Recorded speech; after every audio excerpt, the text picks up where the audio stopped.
열왕기상 13장의 내용은 오늘 본문 봉독은 앞에 부분만 했습니다만 그 내용이 좀 더 깁니다. 유다에 있는 한 예언자가 하나님의 명을 받아 베델에 와서 여로보암이 그 우상을 섬기는 그 제단에 와서 베델을 저주하는 내용입니다. 베델을 저주한다는 것은 우상을 섬기는 일을 저주하는 것입니다. 여로보암이 그를 잡으려고 했다가 그 손이 마르게 되고 제단은 예언대로 깨지고 재가 쏟아지고 그 예언자에게 잡으려던 예언자에게 부탁을 해서 손은 낫고 어떻게 해서든지 하나님의 저주를 좀 완화시켜 보려고 집에 같이 가서 말하자면 대접할 기회를 다오라고 얘기하자 거절하는 내용입니다. 그 거절의 내용을 9절에 보시면 8절 9절에 8절 하반절에 나는 왕과 함께 들어가지도 아니하고 이곳에서는 떡도 먹지 아니하고 물도 마시지 아니하리니 이는 곧 여호와의 말씀이 내게 명령하여 이르시기를 떡도 먹지 말며 물도 마시지 말고 왔던 길로 되돌아가지 말라 하셨음이니이다 라고 합니다. 하나님이 베델을 저주하신 이 일은 타협하거나 양보될 수 없는 것이며 왔던 길로 되돌아가지 말라라는 것은 이 일은 결단코 취소될 수 없는 것이라 라는 의미입니다. 그래서 그 11절 이하에 이 말을 들은 베델에 있는 한 늙은 선지자가 이 돌아가는 이 예언자를 만나러 옵니다. 그래서 유다에서 온 이 선지자를 만나서 우리 집에 가서 식사를 하자. 그 유다 선지자가 반복해서 하나님이 뭐든지 먹지도 말고 마시지도 말고 왔던 길로 되돌아가지 말라 그랬다라고 하니까 이 베델의 선지자가 내가 너를 부르러 온 것은 하나님이 명해서 부르러 온 것이다. 마음 놓고 우리 집에 가서 식사를 하자. 그래서 따라 들어갔더니 이제 하나님이 이 유다 선지자를 유혹해간 베델 선지자에게 임하여 너 왜 내 명령을 지키지 않았느냐? 너는 죽을 것이다. 그래서 그가 헤어져서 가다가 정말 사자가 나와서 그를 죽이는 일입니다. 그를 유혹했던 베델 선지자가 가서 그의 시체를 거두어 와서 자기 묘에 장사하고 그의 예언이 진실하며 이루어질 것이라 이렇게 선언하는 것으로 이야기가 끝이 납니다. 좀 황당할 수 있습니다. 무슨 뜻이길래 얼마나 중요하길래 이 긴 얘기를 적어 놓았는가 그런 생각도 들고 유다 선지자가 와서 증거하고 돌아가다가 베델 선지자의 유혹을 받고 진 것도 의아롭고 그를 유혹한 사람 그 선지자도 또 뭐 납득이 안 되고 그가 그를 죽게 만들어 놓고 또 나중에 그의 예언이 진실하다. 그것이 하나님의 말씀이다. 라고 증언하는 것도 우리가 보기에는 조금 어렵습니다. 이 내용은 성경이 이 중요한 사실을 하나 가르치려고 기록한 것입니다. 하나님의 엄위하심을 우리에게 가르치려고 이 사건을 이렇게 자세히 기록하고 있습니다. 하나님의 엄위하심이란 물론 위대하심과 엄중하심에 관한 것인데 하나님의 위대하심과 엄중하심이라는 것은 기독교 신앙을 존재케 하고 성립시키는 유일한 근거와 조건은 하나님뿐이시다 하는 의미에서 하나님의 위대하심과 엄중함을 말합니다. 이 유다 선지자는 그 하나님의 명을 어김으로써 그가 전해야 했던, 예언해야 했던 말만이 아니고 그 말의 그 진실성, 하나님의 말씀의 엄중성을 자신의 사역의 모습에서 실패함으로써 베델 선지자의 청을 받아 들어가 대접을 받음으로써 깹니다. 그러자 하나님이 그를 죽이죠. 사자가 나와 그를 죽였는데 여기 28절에 보면 그가 가서 본즉 그의 시체가 길에 버림받았고 나귀와 사자는 그 시체 곁에 서 있는데 사자가 시체를 먹지도 아니하였고 나귀를 찢지도 아니하였더라.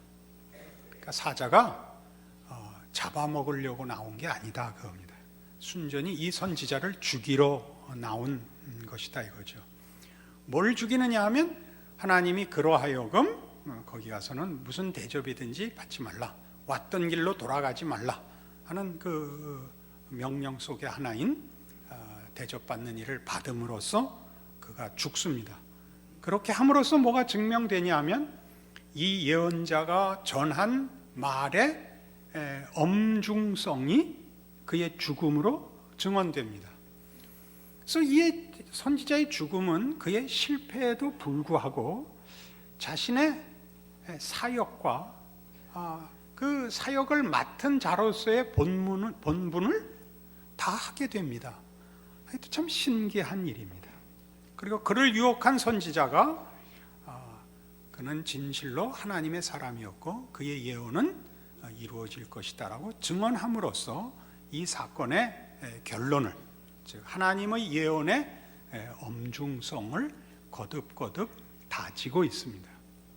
이 예언자는, 유다의 예언자는 그의 사역을 일부 실패했음에도 불구하고 그 실패가 그의 사역의 내용을 더욱 분명하게 하는 일로 또 쓰임을 받습니다.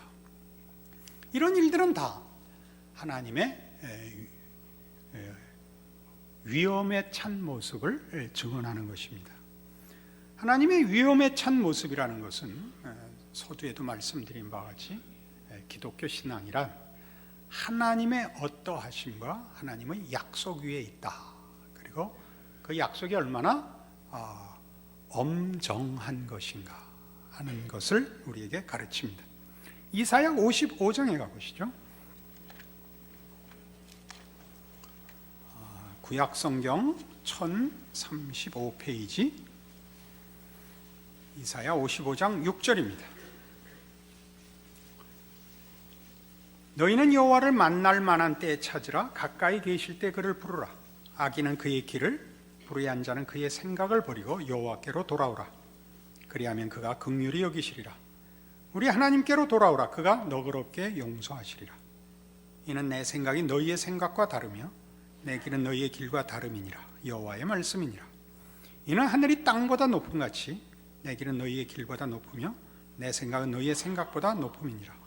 이는 비와 눈이 하늘로부터 내려서 그리로 되돌아가지 아니하고 땅을 적셔서 소출이 나게 하며 싹이 나게 하여 파종하는 자에게는 종자를 주며 먹는 자에게는 양식을 줌과 같이 내 입에서 나가는 말도 이와 같이 헛되이 내게로 되돌아오지 아니하고 나의 기뻐하는 뜻을 이루며 내가 보낸 일에 형통함이니라.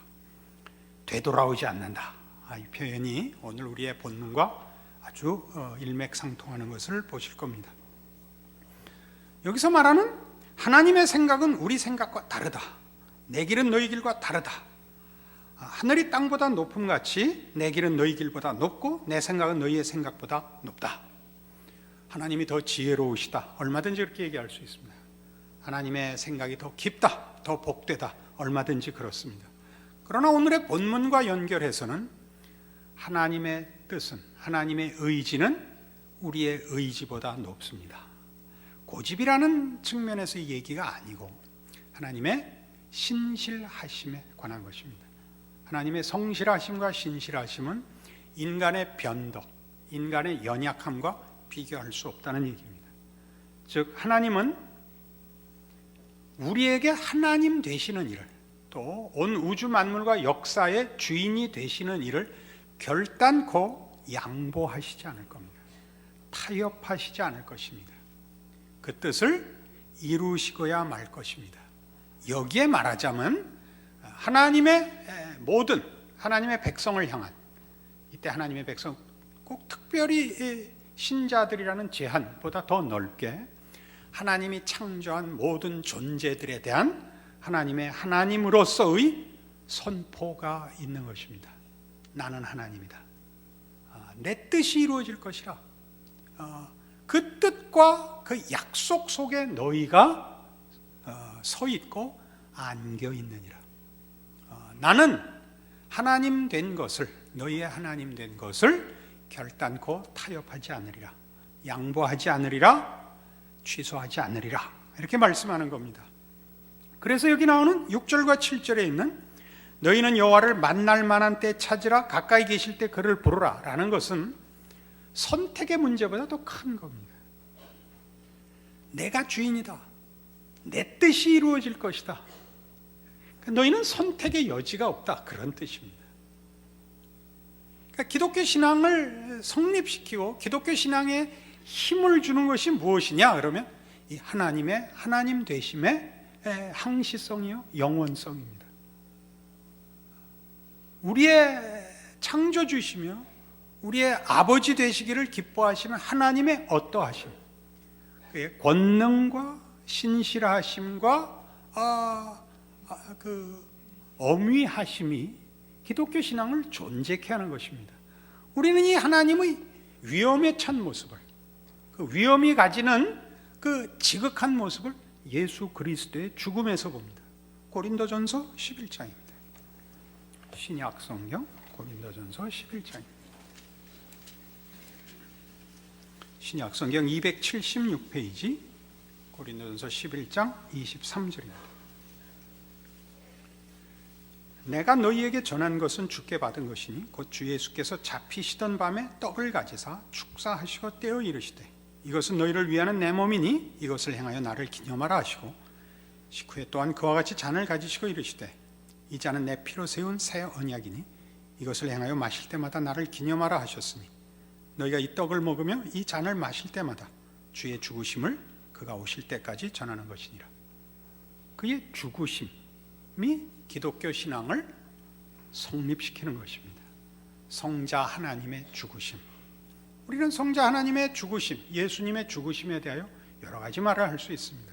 하나님의 지극한 사랑, 우리를 구원하시는 하나님의 능력. 그러나 오늘 본문을 가지고 우리가 확인해야 되는 이 모든 일들은 이렇게 세부 사항으로 나가기 전에 가장 근본적으로 하나님이 누구시며 우리와 어떤 관계시냐 하는 문제에 있어서 우리를 말하자면 믿음으로 묶습니다. 하나님은 믿을 만한 분이라. 더 나아가서 하나님 외에 선택의 여지가 없다. 그런 것을 알게 되죠.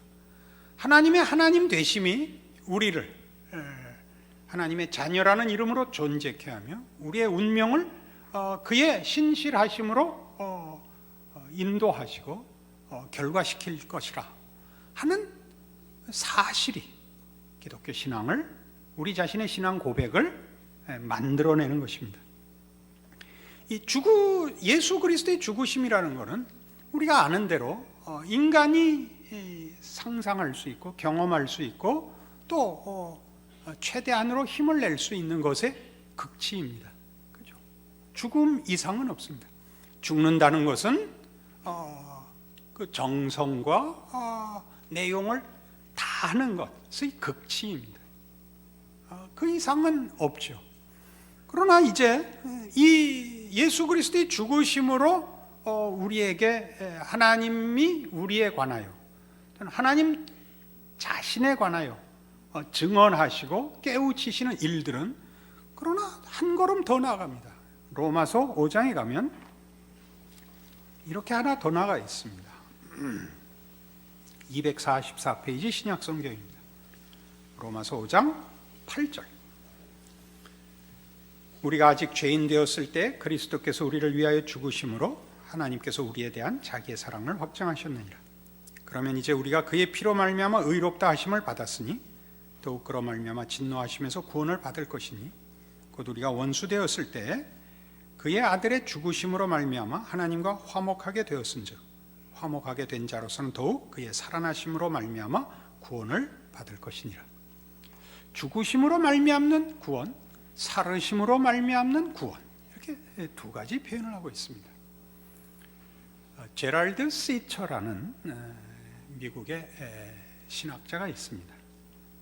신학교 교수이며 또 목회도 하고 있는 목사님이신데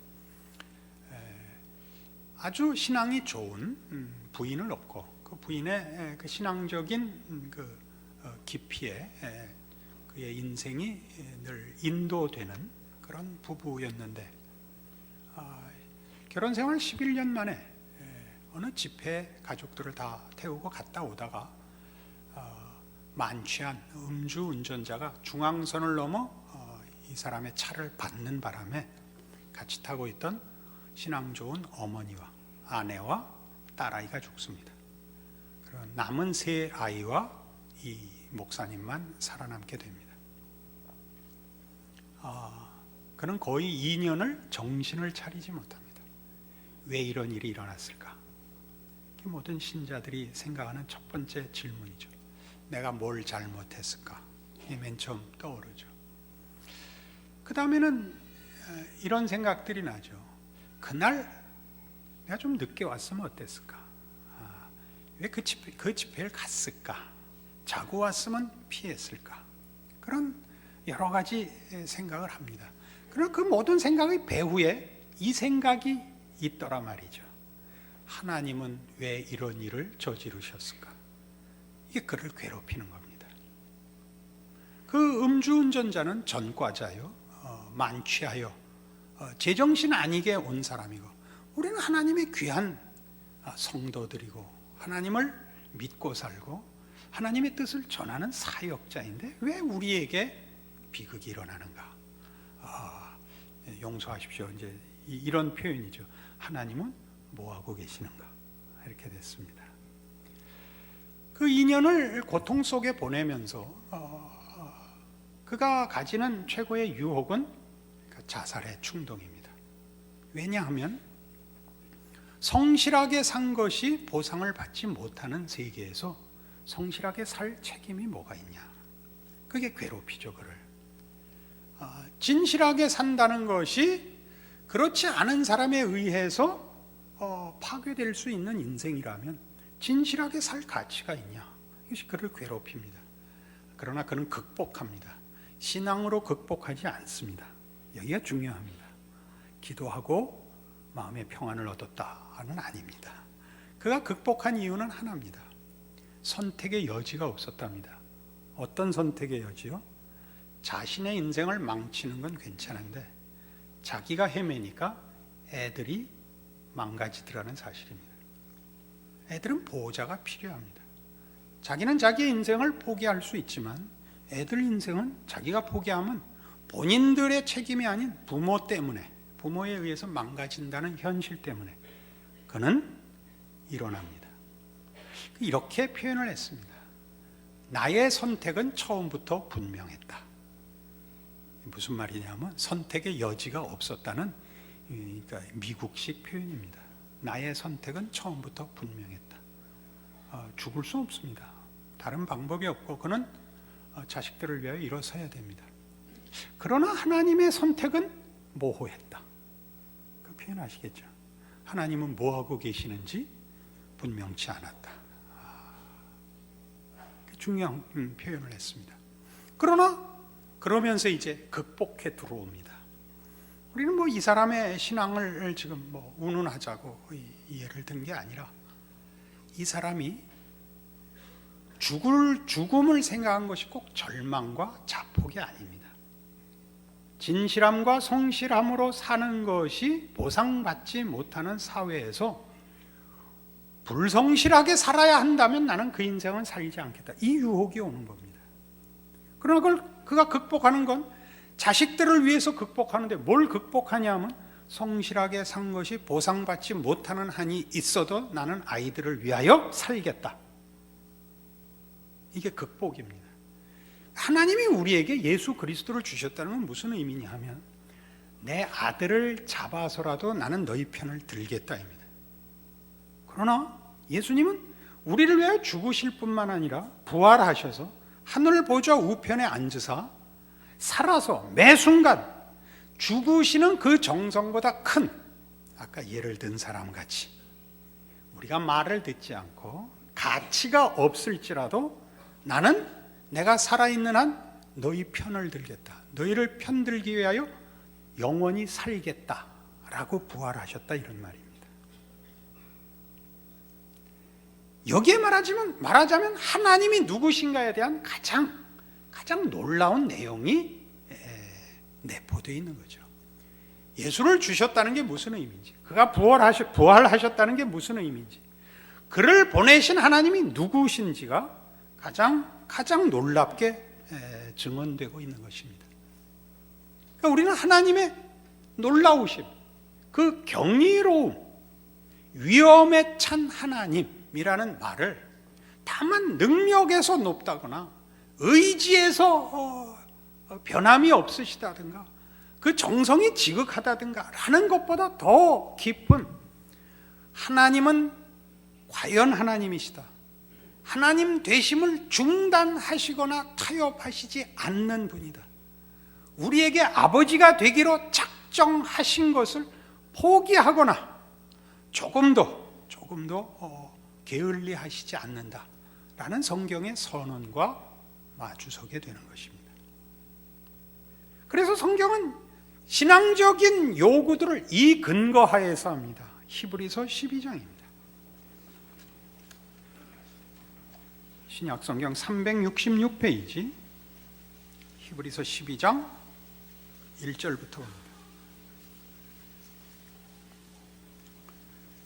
이러므로 우리에게 구름같이 둘러싼 허다한 증인들이 있으니 모든 무거운 것과 얽매이기 쉬운 죄를 벗어버리고 인내로서 우리 앞에 당한 경주를 하며 믿음의 주여 또 온전케 하시는 이인 예수를 바라보자. 그는 그 앞에 있는 기쁨을 위하여 십자가를 참으사 부끄러움을 개의치 아니하시더니 하나님 보좌 우편에 앉으셨느니라. 너희가 피곤하여 낙심하지 않기 위하여 죄인들이 이같이 자기에게 거역한 일을 참으신 일을 생각하라. 너희가 죄와 싸우되 아직 피 흘리기까지는 대항하지 아니하고 또 아들들에게 권하는 것 같이 너희에게 권면하신 말씀도 잊었도다. 일렀으되 내 아들아 주의 징계하심을 경히 여기지 말며 그에게 꾸지람을 받을 때 낙심하지 말라. 주의 징계하심을 경히 여기지 말라. 그게 무슨 말인지 아시겠죠? 하나님은 양보하시지 않을 겁니다. 말할 때 들어라 겁니다. 말하다 안 들으면 한 번 더 하실 거다. 그래도 안 들으면 또 하실 거다. 그래도 안 들으면 아마 맞을 거다. 그래도 안 들으면 겁안 죽을 거다. 겁을 주자는 얘기가 아닙니다. 하나님은 우리를 하나님 이외의 것으로 내용을 삼거나 만족을 삼거나 목적을 삼는 것을 절대 놔두지 않을 것이다. 그 말은 하나님이 경쟁적으로 질투하신다는 뜻이 아니라 하나님만이 해줄 수 있는 복과 참된 내용 이하로는 절대 우리를 놔두지 않겠다는 선포라는 사실입니다. 하나님은 하나님이 하나님이신 것 같이 우리가 하나님의 자녀라는 이름으로 부름받은 거기에 붙은 하나님의 이름을 포기하지 않을 것입니다. 그래서 하나님의 자녀들은 하나님을 떼고 자녀가 될 수는 결코 없을 것입니다. 이것이 성경의 선언이죠. 그래서 6절 주께서 그 사랑하시는 자를 징계하시고 그가 받아들이시는 아들마다 채찍질 하심이라 하였으니 너희가 참음은 징계를 받기 위함이라. 하나님의 아들과 같이 너희를 대우하시나니 어찌 아버지가 징계하지 않는 아들이 있으리요. 징계는 다 받는 것이거늘 너희에게 없으면 사생자여 친아들이 아니니라. 또 우리 육신의 아버지가 우리를 징계하여도 공경하였거든 하물며 모든 영의 아버지께 더욱 복종하며 살려하지 않겠느냐. 그들은 잠시 자기의 뜻대로 우리를 징계하였거니와 오직 하나님은 우리의 유익을 위하여 그의 거룩하심에 참여하게 하시느니라. 무릇 징계가 당시에는 즐거워 보이지 않고 슬퍼 보이나 후에 그로 말미암아 연단받은 자들은 의와 평강의 열매를 맺느니라. 무슨 내용인지 여러분 잘 아시는 것입니다. 여러분 자녀들을 징계합니다. 자녀들이 대강 사는 것을 용납하지 않는 것이 부모입니다. 공부 열심히 해야 된다. 이렇게 답하는 아이들이 가끔 있습니다. 공부 잘해도 부자 되지 않던데요. 공부하는 것보다 돈 버는 게 더 빠르지 않습니까? 그럼 여러분 그걸 놔두는 부모는 거의 없습니다. 공부는 돈 벌라고 시키지 않습니다. 훌륭하라고 시킵니다.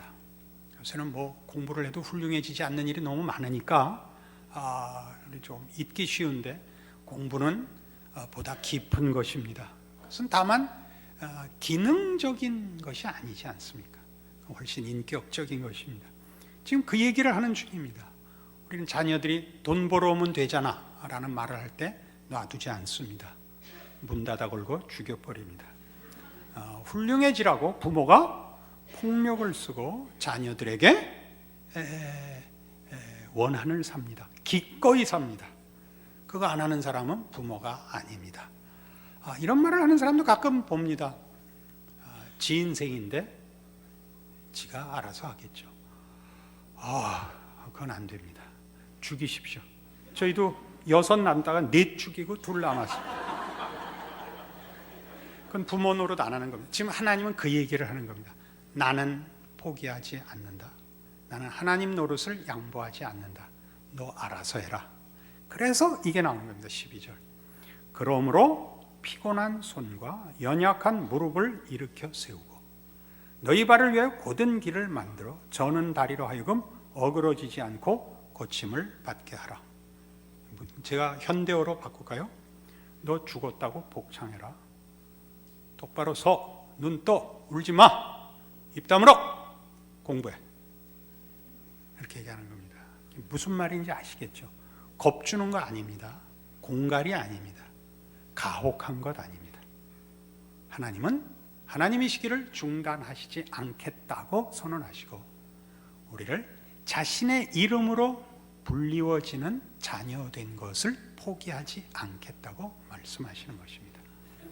여러분의 신앙 현실에서 여러분의 신앙적인 시험과 갈등은 하나님이 정말 내 하나님이 맞나 하고 이렇게 해갖고 하나님이 만족하실까?